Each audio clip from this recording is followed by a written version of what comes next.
ir viskas.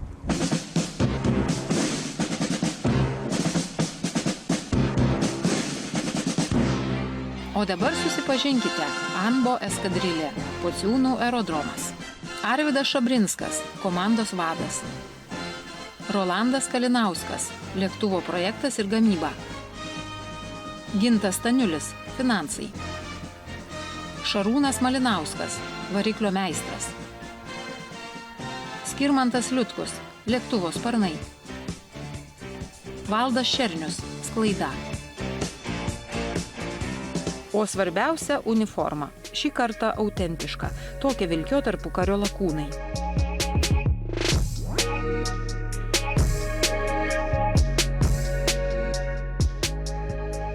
Va, kokia graži uniforma.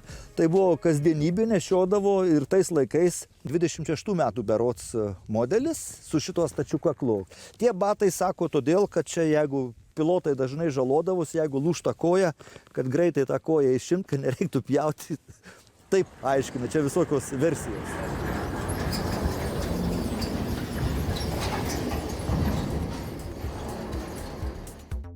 O dabar susipažinkite Anbo 2 repliką. Vienas iš tarpukario Lietuvoje Antano Gustaičio sukonstruotų karinių lėktuvų. Originalas neišliko. Sudužo 1934-aisiais.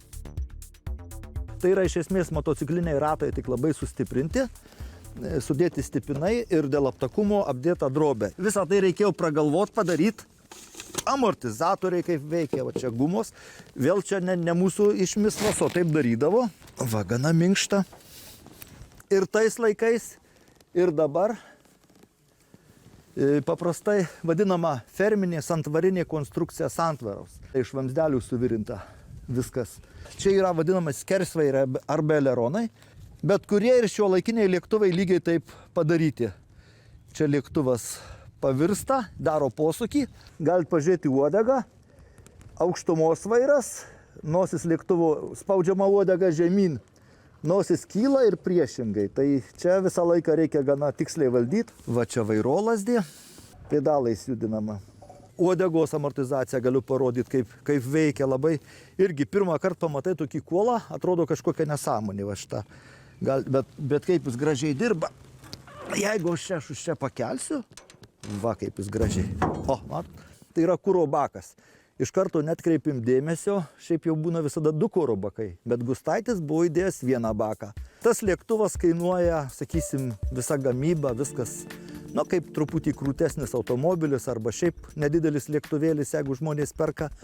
Tai būtų tiesiog garbės reikalas. Įsivaizduokit, kur nors aviacijos šventėje muziejų skrenda kokie 5 skirtingi. Čia vienas iš paprasčiausių Gustaičio lėktuvų, o skrenda kokie 5 skirtingi lėktuvai, parodo mūsų.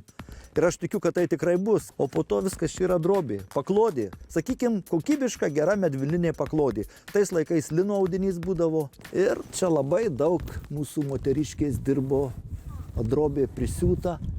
Jeigu paspaudytume čia visur minkštą, reikia, kad lėktuvas būtų lengvas. Ir tai, nežiūrint visko, jisai sveria 570 tuščias, gana sunkus.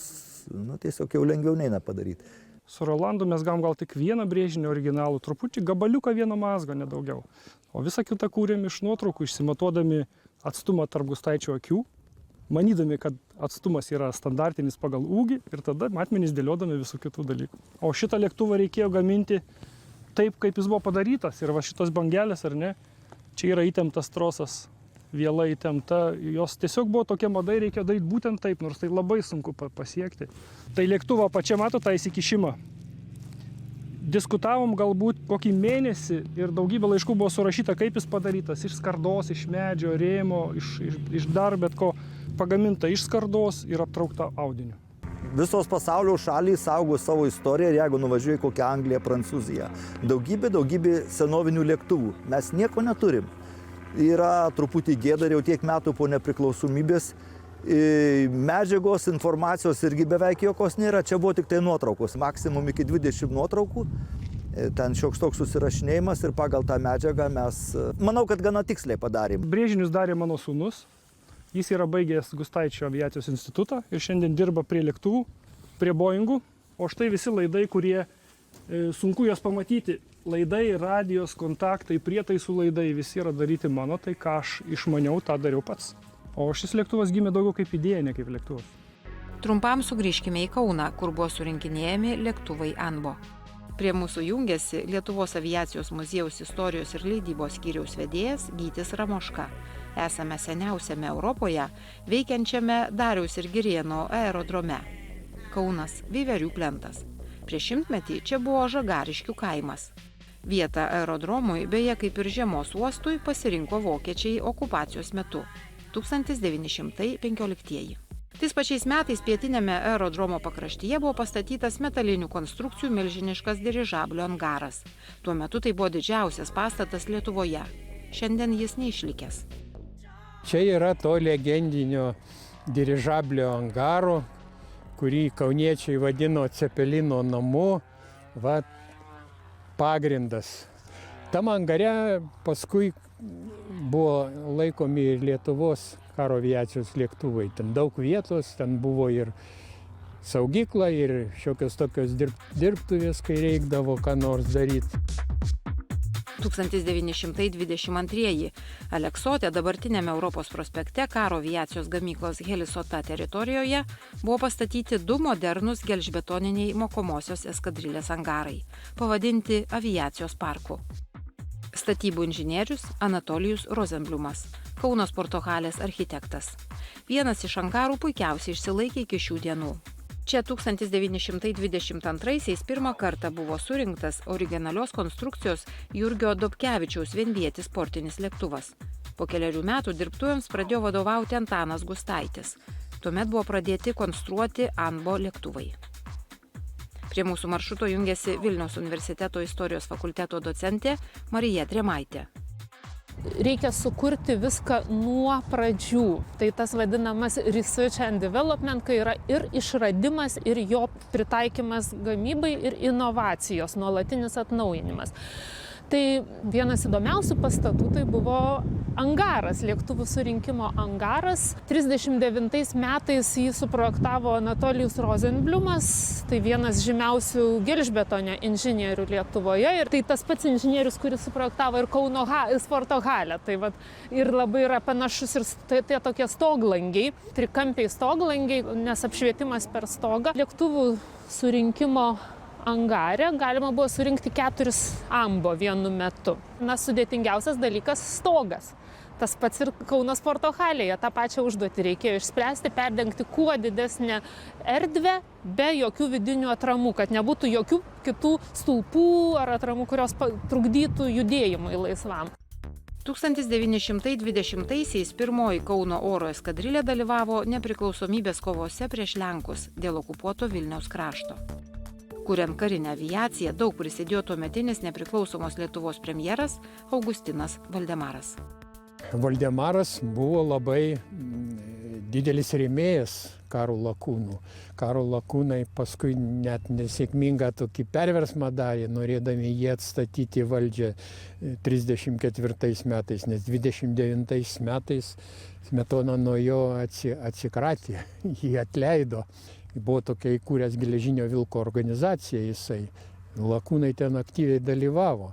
Tai kai atėjo į valdžią po perversmo 26 metų gruodžio, tai jis tada atsižvelgė į prašymus karo lakūnų, kad čia nesutvarkyta teritorija dar. Čia buvo visą laiką kabojo klausimas, kad reiks keltis iš kažkur, kitą aerodromą ieškoti, nes čia buvo privati žemė. Tai tada Valdemaras ir atseikėjo labai daug. Ir naujų lėktuvų pirkimam, ir angarų statybai, ir melioracijai, kaip sakyti, tada buvo labai didelė investicija padaryta iš jo pusės. Jis buvo ministras pirmininkas. Karinės aviacijos pradininkas, inžinerijos leitenantas, Lietuvos karo aviacijos vadas Antanas Gustaitis sukūrė 8 Anbo mokomuosius ir žvalgybinius lėktuvų modelius, netgi bombonešį. Vienas turbūt įdomiausių dalykų, kaip šifruojamas tas 4 raidės, man teko girdėti ir tai, kad Antanas nori būti ore, arba kitas aiškinimas, kad tai yra Antanas ir Bronė, jo ir žmonos vardų iš raidžių sukombinuota.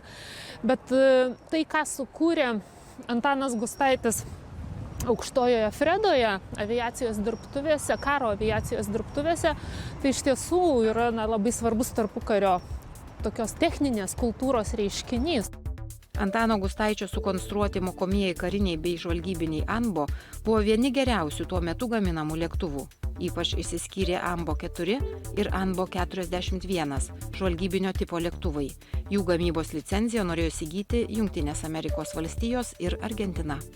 Lietuva tapo anais laikais, toj pirmojoje Respublikoje, vienintelė iš mažųjų Europos valstybių, kuri gamino savos konstrukcijos kovinius lėktuvus. Ir mūsiškiai sugebėjo tai konstruoti, padaryti ir panaudoti savo karo aviacijoje. Ir visi stebėjosi, kad tinkami tie buvo lėktuvai. Vienas iš tokių svarbių dalykų, kurie galbūt rodo nedidelį mastelį vis dėlto tos aviacijos dirbtuvių, tai kad masinės gamybos nebuvo.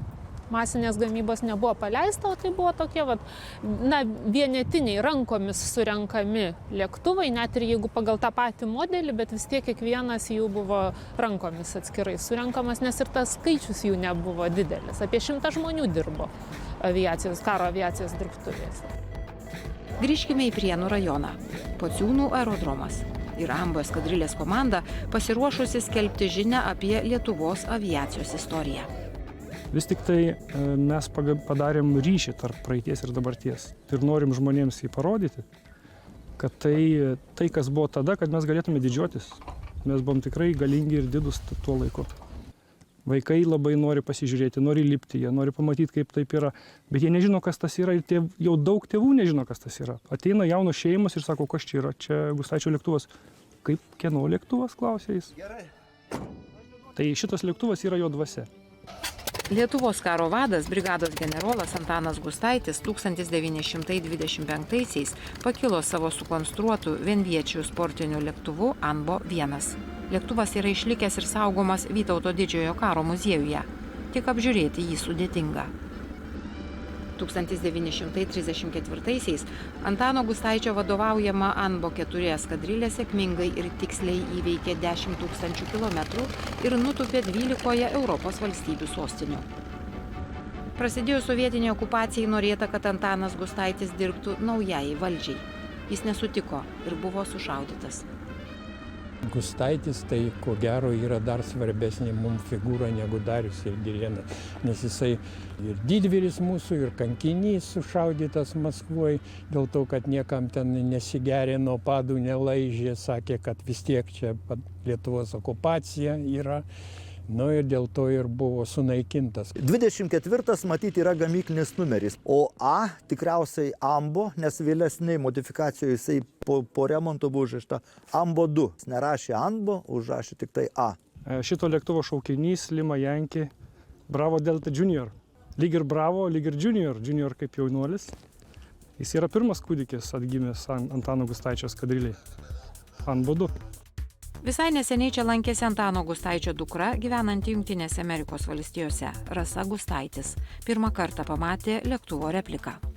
Ir jinai pasakė gražius žodžius, kad jūs būsite Antano Gustaičio žodis. Iš to meto spaudos. Reik pabūti aviacijos šventėse ir pamatyti, kaip mūsų žmonės vertina savus lėktuvus ir lakūnus. O žiūrėk, ko mes mokam. Žinote, vyrai, stačiai nuodėmė pagal dabartinį supratimą mirti nepamačius žemės nuo padebesių. Ta modernizacija industrinė įvyko per 15 metų, lyginant su kitomis šalimis, kur per 150. Aišku, jinai nepasiekė tokio mastelio, jeigu žiūrėtume procentais, tai kad 8 ir 10 procentų Lietuvos gyventojų dirbo pramonėje, bet tie objektai, kurie buvo pastatyti ir liudija, man atrodo, tą labai progresyvų tokį judėjimą, labai staigų modernizavimąsi, todėl ir simbolizuoja, tai kaip meteoras švytėjo, bet po to tiesiog buvo pakirstas.